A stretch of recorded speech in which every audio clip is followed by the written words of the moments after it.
This is the Italeri 1/12 scale Bugatti 35B. We have some blue parts and, the blue parts and some black parts.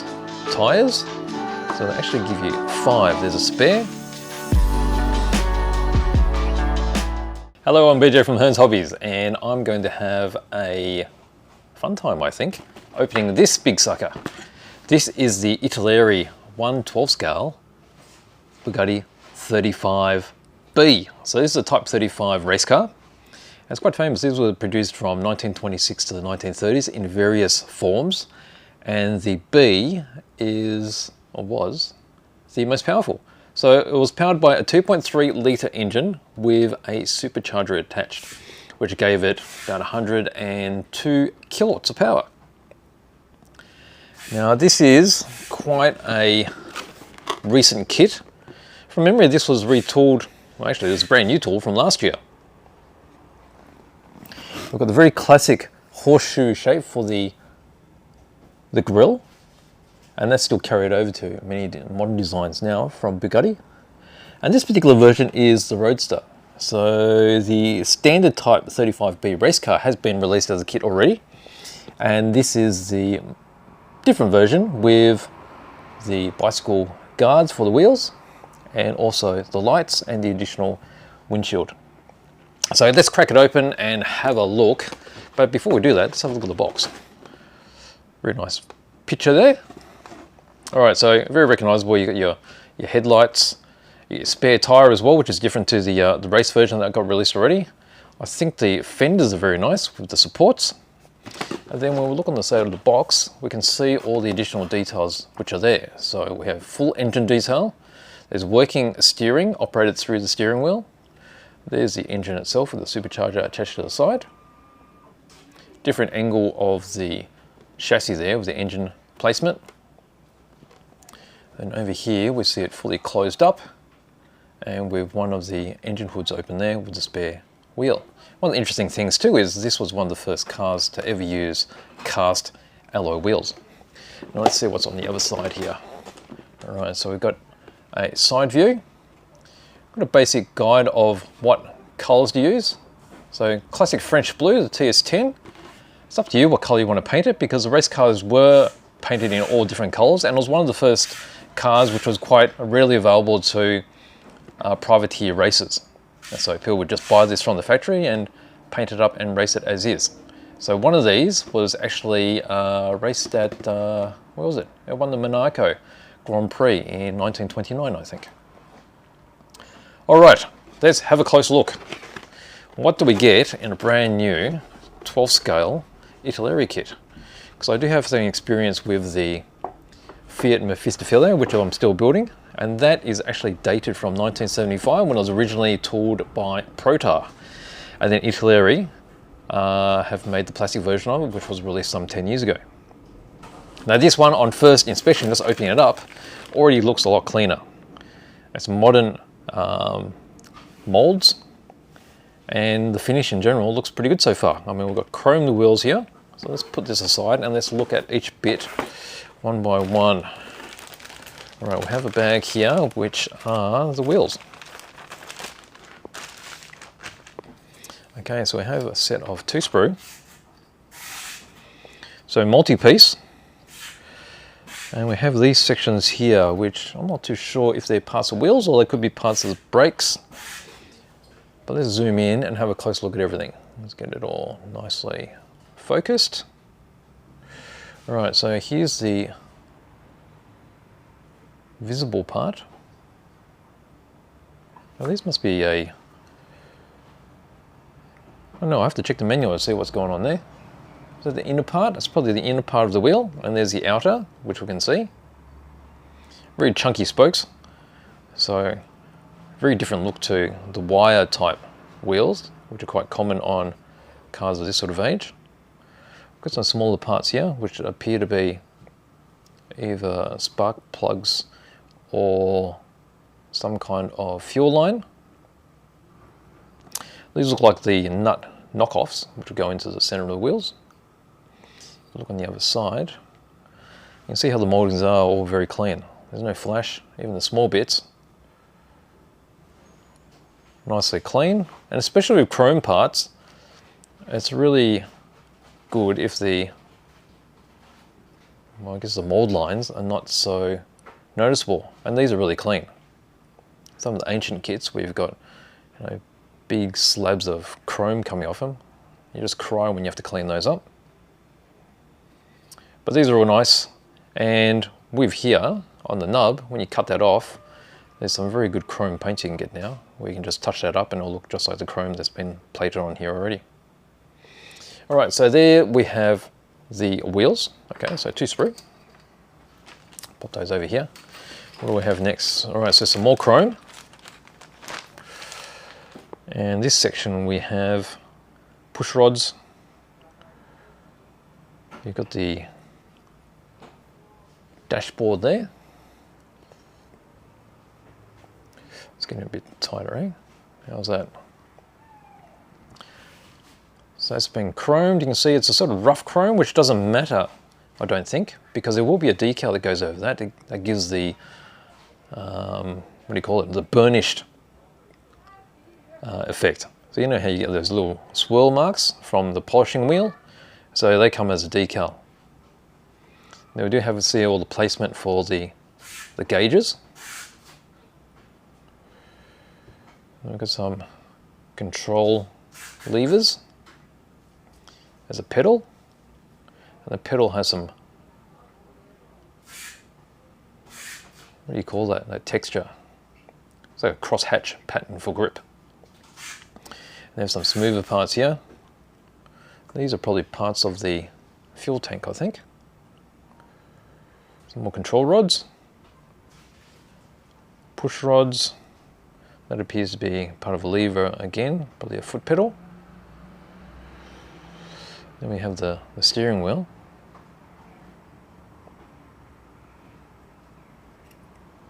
Now, like always, if you don't like chrome because it appears to be too thick, then you can always take it off and then use some really good chrome paint.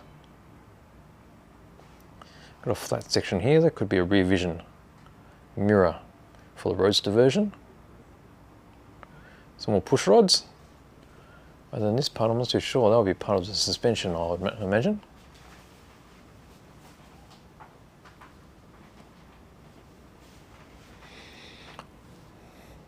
Okay, so that's the second lot of chromey bits. Alright, so we start getting into blue parts, so I'll take away this blue mat. And we'll look at them. Let's get in a bit tighter, I think. So these are the new parts which are not included in the original Grand Prix release. And hence you can see all the Roadster parts. We have the fenders.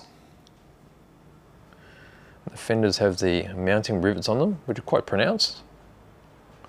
And as we go underneath, you can see where they're mounted at these points. There's some ejector mold pins, but being underneath, they're easy to clean up or even fill if you need to. And again, you can see how the parts are really clean. Brand new molds, as you can expect, should be like that. And the panels are quite well polished. Alright, what are these small bits we've got in the center? So we've got vehicle registration plates, some little bits and pieces. Over here, what are they? Are they lights? They could be rear lights. We'll check the manual. Sometimes it's a bit hard to recognize parts when they're just on a sprue. We have the headlights there. Those are light buckets. And they've got that really nice curved back section. It was very, very common with lights at the time. It was just the shape of the reflector. And you can see how that's all molded in one piece with the support. Then over here we have the fender supports, which will hold the fenders onto the actual panels on the car. Alright, so that's the brand new bits. Alrighty, then we've got clear parts. Now clear parts are going to be hard to see unless I get this blue thing up again, I think. And we'll get in really tight.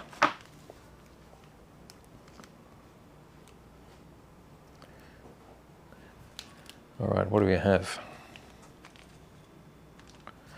And you can sort of see here. So this would be the moulding for the original Grand Prix car. So limited number of clear components. These would be the covers for your instrument panels. And this section here, which I've added onto it, will be the additional parts for the Roadster version. So we have the headlight covers. These are probably the rear light covers, which we saw before. And there's the additional windscreen for the passenger.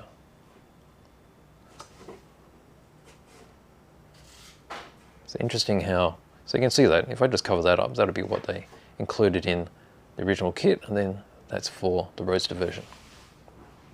So nice. All right, so the clear bits, they all look nice and clean, very clear, not too thick and chunky. So nice clarity.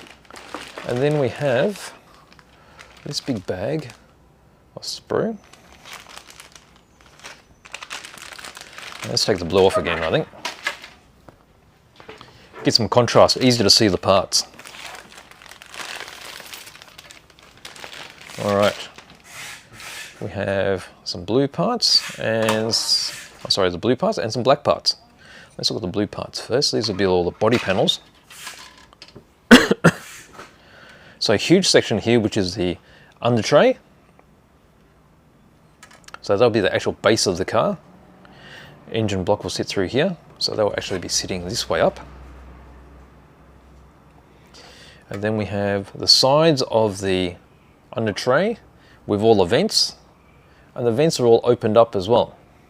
Same with the engine covers. They've got very pronounced vents. And I think that's really nice. I will zoom in and show you how clean that is. Looks like we've got some disc brakes here. Little tail section, which will screw onto this point to get the aerodynamic tail.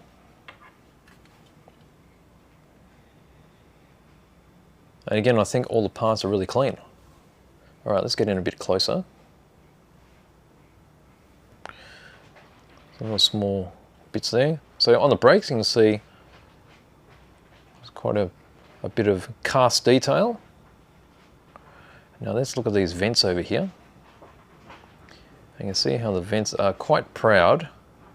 And then as I turn it, you can see right through them. So you can see the white of the base of the table. And same with the engine covers. So they're a really nice touch, and even the ones on the top. Which way are they? Yep, I'll be here. So the top ones are, actually you come to look at it, they are not open. But if you wanted to open them, you could do so. Just scribe them open. But the large ones are fully open there. And here's the other side. And again with this part here, you can see how they're all opened up. Nice big bolts, because all these old cars did have massive bolts, quite agricultural. That's the windscreen deflector for the driver.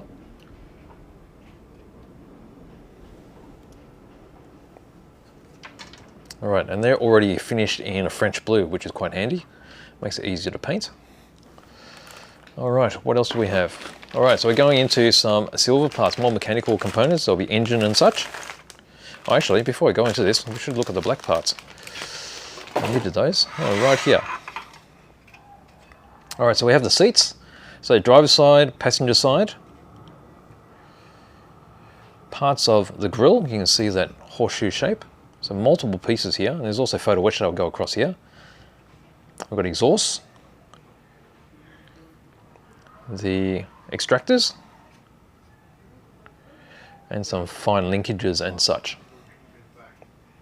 All right, let's get in tight and we'll look at the details which are on here. All right, so you've got some of this quilted detail on the seats. Here's the grills. And see how they have a mesh texture on them. So there'll be a front side and a back side.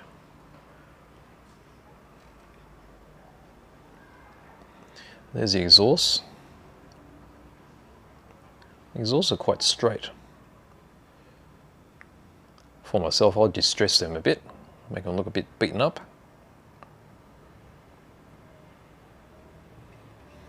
There's these chains here, which I think are part of the the brake system.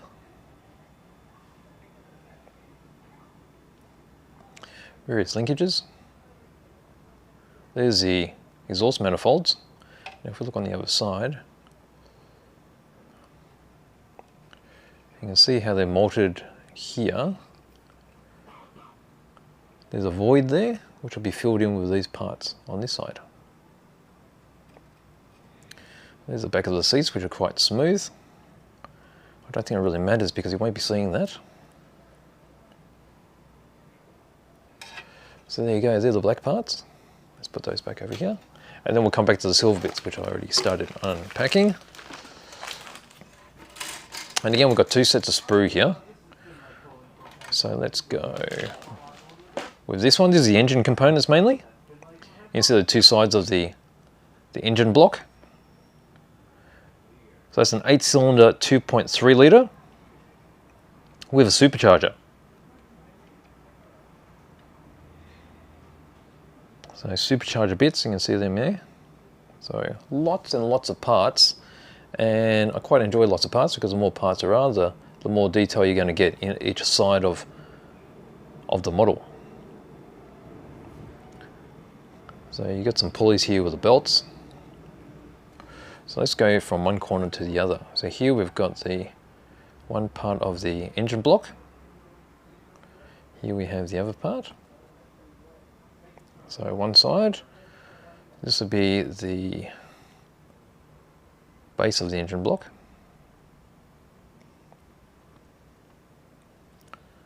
Not too sure what that curvy part is.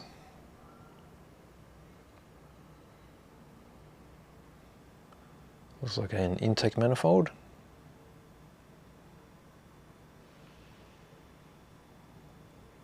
This could be the steering column. So the steering actually works on this particular model. Top and bottom of the supercharger. And there's a bulkhead here.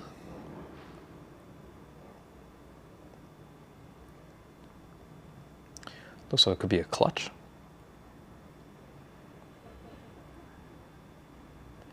Lots of small components. A really nice like bolt detail too. I think that really enhances the model to this sort of scale. Bit of plumbing. These are the two sides of the steering mechanism. So you can see it's a pinion drive. And we've got another pinion there. So which one's which? Well, one side would attach to the steering wheel and the other side is driving out of here to adjust the steering rods. So you need to be careful with these, make sure you clean them up really well, otherwise you might get some of the gears sticking. So particularly where you cut it off this pinion gear, just make sure you reshape that to the same shape as the other teeth. That appears to be part of the engine mount. And we get back to this point here. Alright, so that's nice. And then let's look at this final set of large sprue, which is also silver. And here we have the larger chassis components. So we have the chassis rails. So the chassis rails were steel, and the bodywork on this particular car was aluminium. We have the fuel tank, top, bottom, and then the filler area. Not too sure what these big panels are there. They must be the sides of the fuel tank. Got some leaf springs. Other parts that look like brake components are then more plumbing, and we've got chassis rails. Now let's look at all these bits closer up. Alright, so here's the chassis rail. It's quite chunky with really big, proud bolts. And you see some of these holes where they're recessed. You'll notice that there's quite a few of those around because there are quite a few small screws that hold this together. There we go, if we spin that around, you see on the inside there's all the locating points for the rails. It's a bit like that ladder frame effect. And then as we start from this point, these are some of those cross members that join the two rails together.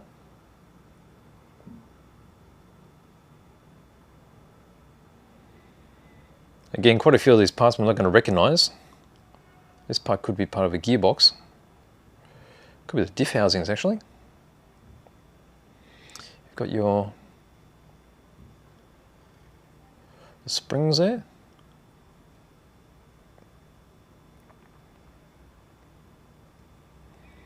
And you will notice how everything looks really clean.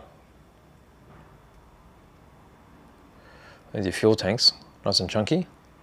That's something that's missing from the Fiat Mefistafele. Doesn't have any fuel tank detail, but then again, the bodywork doesn't come off at that point, so you won't see it anyway. So here's the other side of the rail.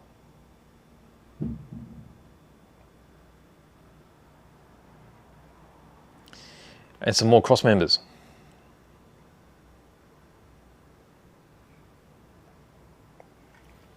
All in all, I think it's a really nice mold. It's refreshing that we do have a new mold or a new kit of this sort of classic 1920s car. So it helps it, you know, add to the pleasure of being a fresh kit. I mean, the Fiat Mefistafele is quite a challenge to get it all to fit nicely, but nevertheless, it's still awesome to put together, but this is just the next step. Next level. Here we go, we've got the bodywork. So this is the cockpit area. And it's quite thin, which is good. It means that, you know, nothing is too chunky and look out of place. It allows for all the detail to fit inside and look scale. There's that really sleek rear end. And again, we've got these vents, and these are opened up on this bodywork. You can see there's a fine mold line here. Very easily fixed with just some fine sandpaper. You can sand that down and get the contours the same shape as the rest of it.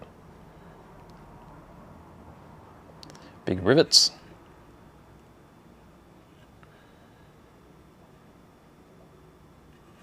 And here you can see how thin the walls of these panels are, which I think is really good. And right here you can see how the light's entering through those open vents. Nice touch. And the ejection marks are not too big either. I mean, you could probably leave those without even worrying about them. There we go. All right, so there are all the plastic bits so far. And if we put those here, what are we left with? We're left with the tyres. So they actually give you 5. There's a spare, which can be mounted on the side. Now, interestingly, I think you can build this as the Grand Prix version by omitting all those new parts, but why would you? But I guess you could make a different version. You could even add the spare tyre on it, because some racing versions did have a spare tyre strapped on the side of them.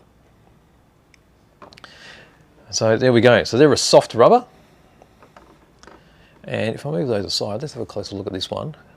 And you see how nicely clean it is. It does have some markings on the side, which are molded in, other than the tread pattern. And the mold line down the center is hardly noticeable.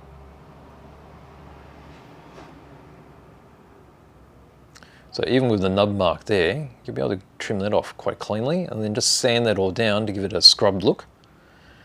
And that's pretty much all you need to do with that. Not much else. You do have the option of putting some flat clear on this if you like, because over time rubber can sort of whiten. I'm not too sure what the whitening is over time, but that can happen, and by putting a clear on it, it'll stop that from occurring. Alright, so there's the tyres. You can see how they're really soft. Okay, what else do we have? So there are some small fine bits as well. I'm not going to open these packets. So we have quite a large fret of photo etch. So these are stainless steel. Largest, most noticeable part is the mesh there for the front of the grille in that horseshoe shape. Over here we have quite a number of straps, and these are used for the leaf springs. A few of these other parts I'm not too sure about. We can check that in the manual. But that's quite a lot of photo etch there, and it is quite thick. So it is quite tough. And I think they've done a marvelous job on the mesh there, because it's a double stage engraving, and it looks like a cross thatched mesh. Also the double staging, you see there was the rivets. Okay, what else do we get in this bag? So there's a lot of wire, various sizes of wire for electronics, and for there's black vinyl tubing there as well. That'll be for various bits of plumbing. We've got this black material which will be cut up for the strap for holding together the spare tire per se, and then we have a variety of screws and nuts in there too, and a bit of white stuff. Don't know what that is, we'll find out. Okay, nice. All right, what are we left with? Okay, let's put these things back in the box here. We've got the documentation and the decals. So let me move this out over here. All right, what do we have? We've got some decals. Let's have a close look at these decals. Now, first thing you notice are the burnished decals, which I told you about for the dashboard. And they're quite remarkable because that's what burnished panels look like when they've been polished. If you want to replicate that with paint, well, basically you can get a flat silver put on top of a gloss silver and it'll give you that effect. But that's the front of the dashboard, and I guess that's the rear of the dashboard. Along with that, we have all these dials, nicely crisply printed. And these are all printed by Cartograph in Italy, so we know that they're going to be nicely accurate. And as you can see, they're quite well aligned, as you expect from Cartograph. We've got the Bugatti logo,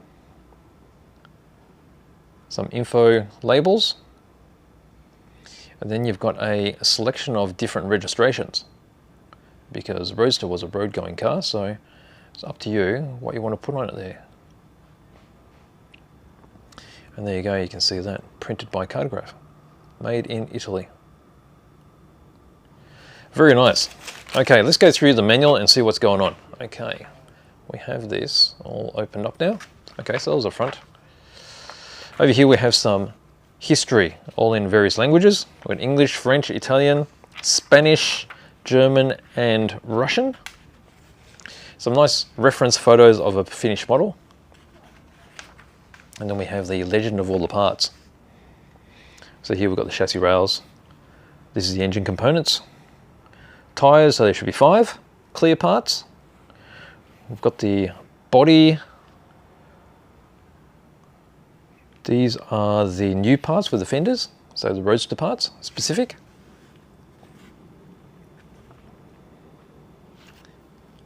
Over here you can see they've blanked that out there, a section that you won't need, because that's a spare set of wheels. And then we have, these are the black parts of the interior, the seats and such. Chrome parts here with the steering wheel, and the blue parts here with the body panels. Here's all the small bits, handy little ruler so you can follow the instructions and cut anything to size. So it's medium brown canvas fabric, a bit of white PVC plastic, various wires and tubes. These are the different nuts and screws, photo etch here, and then the decals over here. So then we get into construction. So starting by building the rail chassis. So one side and the other side. We've got this is a gearbox, I think, the 4-speed that's being put together.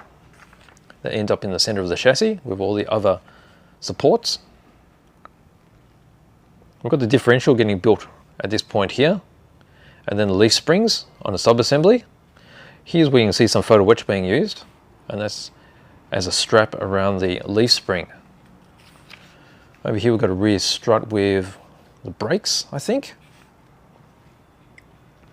Then that is all mounted up. There's a rear suspension with the tail shaft mounted on the rear of the chassis and connected onto the gearbox. All right, step 8, we've got some lines going in place, and that'll be for the brake system. And then 9 is the engine assembly. We have the block going together on the engine mount. You've got all your plugs, supercharger getting put together right here. supercharger getting mounted. The other side, you've got your clutch and such, and perhaps flywheel in there. More plumbing, you've got your extractors, and then the engine itself is mounted inside the chassis. Next we've got the fuel tank, so 4 pieces for a fuel tank, that's mounted at the back. And then assembly of the grille. And then that's mounted in the chassis as well. Alright, so you've got photo etch part here for the emblem, and then the decal goes onto that photo etch. There's a front, what are these? Parts of the front hub? It's probably the braking system. And then we have a few more hoses here for the cooling system up to the radiator. The photo etch grille that goes on the front is mounted on. And then we start with the interior. So we have the firewall here with the instrument panel. So we're doing the cockpit. A lot of little components with all the knobs and such. We've got wires for the magnetos. And then here we've got additional detail for the inside, or the, I guess, the engine bay side of that firewall. Okay, so that whole sub-assembly of the instrument panels, that's all dropped into place. We've got the fuel rail, and then we start on some of the front suspension. So we have the leaf springs with quite a lot of photo etch straps on there. So there's 8 on each leaf spring. That's all mounted up. There's like a skid plate underneath the radiator. And next we work on the front suspension strut. So we've got the uprights. There's quite a few screws going in place. And then this is all mounted on the front end. The rear hubs are attached as well. We've got the control rods going to the pedals, I think. So accelerator and the brake. Over here we have the steering going in. So here is the steering box being assembled with the pinions. So this is the operating steering box. That's mounted just at the back of the chassis right there. And then we start working on bodywork. So here is the under tray, or the base, or the lower bodywork. So it's almost like a boat type sub-assembly. The exhaust pipes going on. The seats. We've got some finer details for the inside of the cockpit. Then that's mounted on the top of the chassis. A few other body panels going into place. We've got the little tail there being screwed on. Where are we up to? I've missed a bit here. Okay, more rear suspension. You've got struts, these are steering struts going in place. Then at this point, we start making the windscreen options. Okay, so over here we've got the driver's side with the, I guess you call that a windshield. And then we've got the driver's side compartment going on here with the front headlights and the front fenders. And because the front fenders are there, they do have supports to attach it to the bodywork. So a few straps going in place here. So that's cut from the white PVC. And then we have the larger straps on this side, which are cut from the brown material. And they're to hold down the bonnet. All right, as we go, here's the rear lights that we saw before, really tiny. And then we have the rear fenders going into place. We've got the wheels, so they're I guess a 4-piece. So you've got the outer, the inner, and then 2 blocks that go inside. The tyres just stretch and go over the wheels. Here's a bit of photo etch. So this is for attaching the spare tyre to the side of the car. We've got the 4 wheels being attached to the chassis now with nuts, and then the knockoff nuts just go over the top of that to seal them off. Here we've got the spare tyre getting mounted to the side. And that's it. We're all complete. And there's your finished Bugatti 35B Roadster. So here we've got some details on your registrations. So you have your options here on the front and the back. And that's it. So there you go. So there is my open box review of the 1/12 scale, which is quite big, Italeri Bugatti 35B Roadster. So Roadster being the one with all the lights and the fenders, which I think is really nice. I think all those extra bits add to the flavour of the car. So there you go. So why don't you tell me what you think about this particular kit. It's a brand new kit from Italeri. I think it's really good. So leave them in the comments. If you like the review, please give me a like. And if you'd like to see other content like this, please consider subscribing. So thank you for joining me.